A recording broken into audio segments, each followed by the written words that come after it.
New Age deception number 7, moving on to slide number 88 now. A false notion of forgiveness. Forgive people even if they are not sorry for what they have done.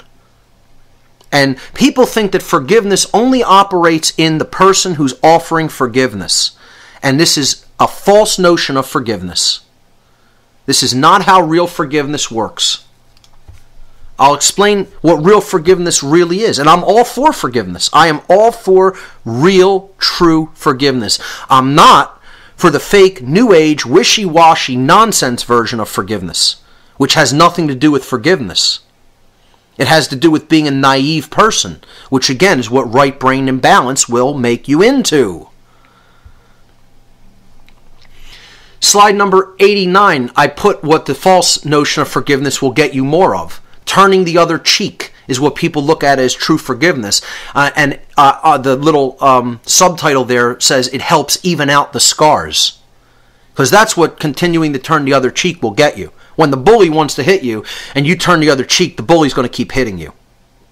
You know, just get over the notion that this is somehow a virtue to turn the other cheek. It's not a virtue.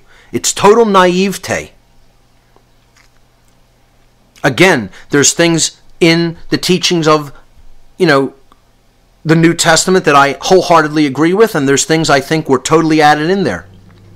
And, this is one of them. First of all, it's not something that was added in there. It's totally misunderstood. It's misconstrued. It's mistranslated in its original context. It meant offer people other chances to do the right thing.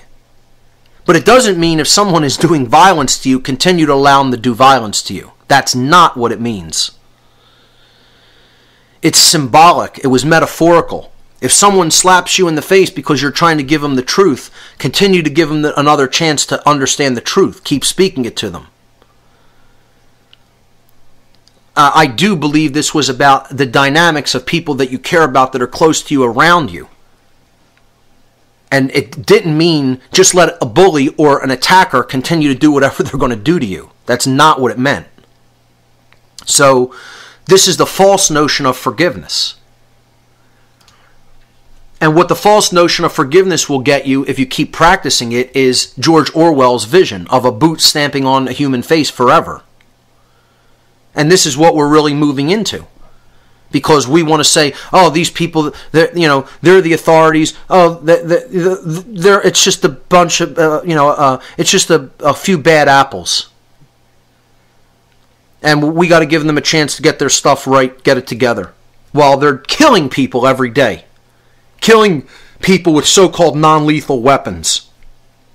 People's lives are being taken when they have these people are murderers. The thugs in the police force are murderers.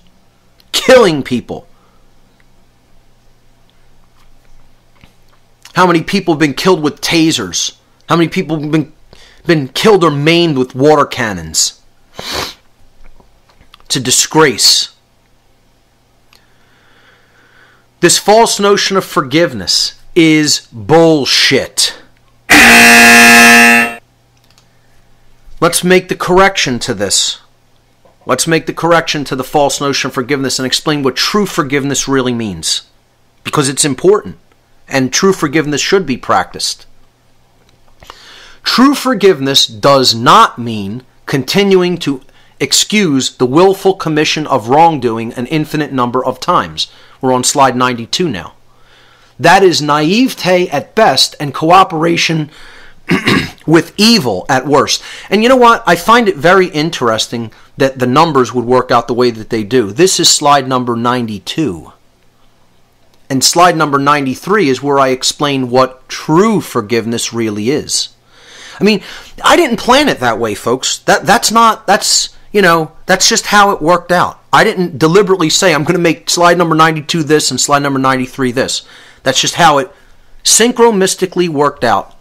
For people who understand the numbers 92 and 93, 92 being the failure of will and higher consciousness and true love, and 93 being the expression of higher consciousness, true will, and love. Okay? So 92 is the failure of the true work, 93 is the accomplishment of the true work. And it's just amazing that things work out that way synchromistically.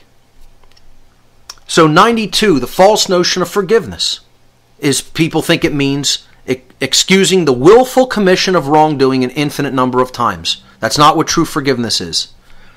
What that really is naivete at the very best, and that comes from right brain imbalance, and cooperation with evil at worst.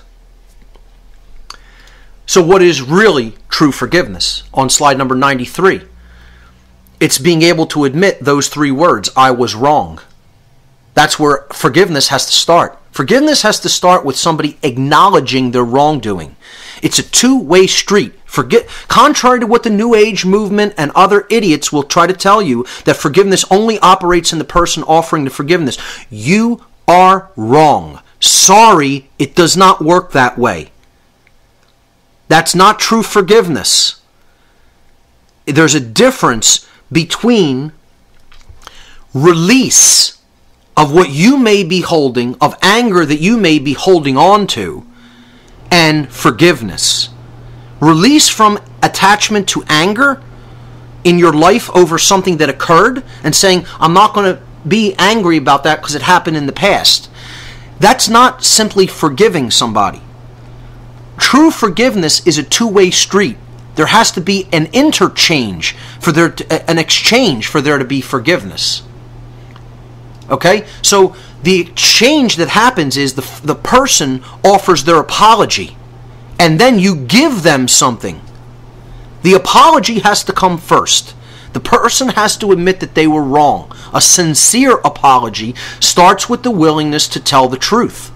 The person is going to tell the truth that their action was wrong, that their action was violent, that their action was based in taking something from you that they had no right to take. Hurting you, harming you in some way. And then they have to be willing to cease their engagement in that action. See, there has to be sincerity on the part of the person that did it.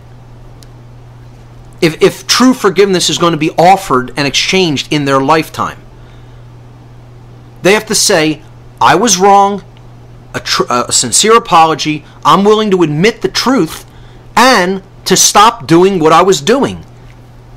That's where forgiveness and reconciliation begin. Until that's done, there can be no true forgiveness. There can be no true healing, no true reconciliation.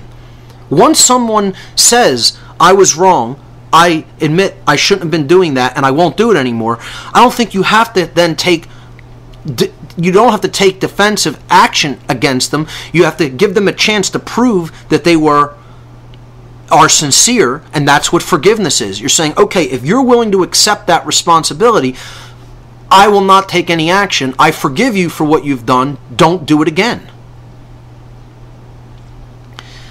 When a person doesn't do it again, they've proven that the apology was sincere. They continue to do it again, then I think you understand that that's basically a person who's not, it wasn't a sincere apology, and the person is just going to continue to do the action because they don't have any real respect for themselves or anybody else. And then I think action should be taken against the person because they've proven that they're not sorry for what they're doing. I'm all for giving people other chances. I'm all for real forgiveness, but I'm not for a false notion of forgiveness. We need to understand the difference between those two concepts.